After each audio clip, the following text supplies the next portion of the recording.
تو عمر ہوتے, یہ بھی ان کے بارے میں کہا ہے. لیکن اس کے باوجود جو ان کی خشیت تھی, ان کا ڈر تھا, وہ واقعہ میں پڑھ رہا تھا تو میرے اوپر ایک حالت طاری ہو رہی تھی, عجیب سی کیفیت ہو رہی تھی کہ کیا لوگ تھے. ایک تنکے کو اٹھا کر حضرت عمر رضی اللہ عنہ کہہ رہے ہیں کہ کاش اللہ نے مجھے تنکا بنا دیا ہوتا اور میں جو ہے پیدا ہی نہیں ہوتا تو مجھ سے سوالات نہیں ہوتے. اتنا ڈر اللہ تعالیٰ کا. اور سادگی تو پھر ان کی مشہور ہی ہے, آپ نے سنا ہے کہ فلسطین فتح کرنے کے لیے گئے ہیں اور جب داخل ہوئے ہیں تو ان کا جو اونٹ تھا اس پر ان کے غلام سواری کر رہے تھے اور حضرت عمر آگے چل رہے تھے. جی, تو یہ چیزیں ہیں جو وہ اس زمانے میں امیر المومنین تھے وہ. اور جب وہاں کے فلسطین کے پاپس نے جب ان کو دیکھا تو دیکھتے ہی چابیاں حوالے کر کے یہ کہا تھا کہ اللہ کے فیصلے ایسے ہی لوگوں کے حق میں ہوتے ہیں. اوہ سبحان اللہ.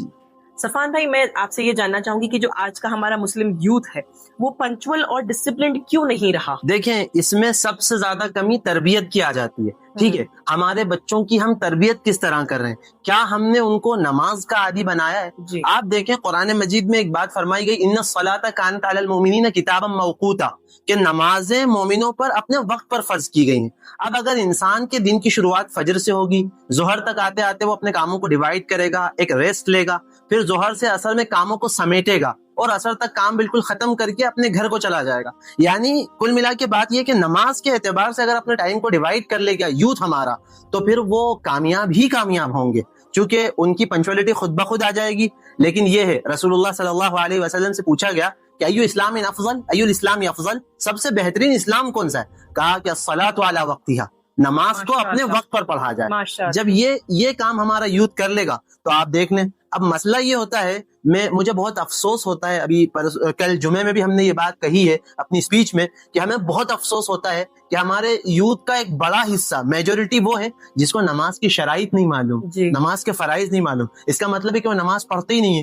اب پھر جب نماز نہیں پڑھیں گے تو پھر وہ پنچوئل کیسے ہو سکتے ہیں؟ ممکن ہی نہیں ہے کہ کوئی چیز ان کے ٹائم لائن کو درست کر سکے. مطلب اللہ تعالیٰ نے جو آپ کو ٹائم لائن دے دی, اگر ہم اس پر نہیں چلیں گے تو it is very near impossible کہ آپ اپنے آپ کو پھر مینج کر پائیں, پنچوئل کر پائیں. آف کورس ایون ہمارے ایک استاد ہم سے کہا کرتے تھے, اف یو ڈیلے یور صلاح so you are delayed in everything. Correct. تو صفوان بھائی, ہم چلتے ہیں اپنے ریپڈ فائر راؤنڈ کی طرف, اور آپ کے دماغ میں جو پہلا جواب آئے گا وہ آپ کو اس پر دینا ہوگا. سب سے پہلا کوشچن ہے, ایک ایسی سنت جو یوتھ فالو کرے اور ترنت ان کی لائف میں ڈسپلن آ جائے. اس سلسلے میں کہوں گا کہ ہمیں تہجد کی پابندی کرنی چاہیے.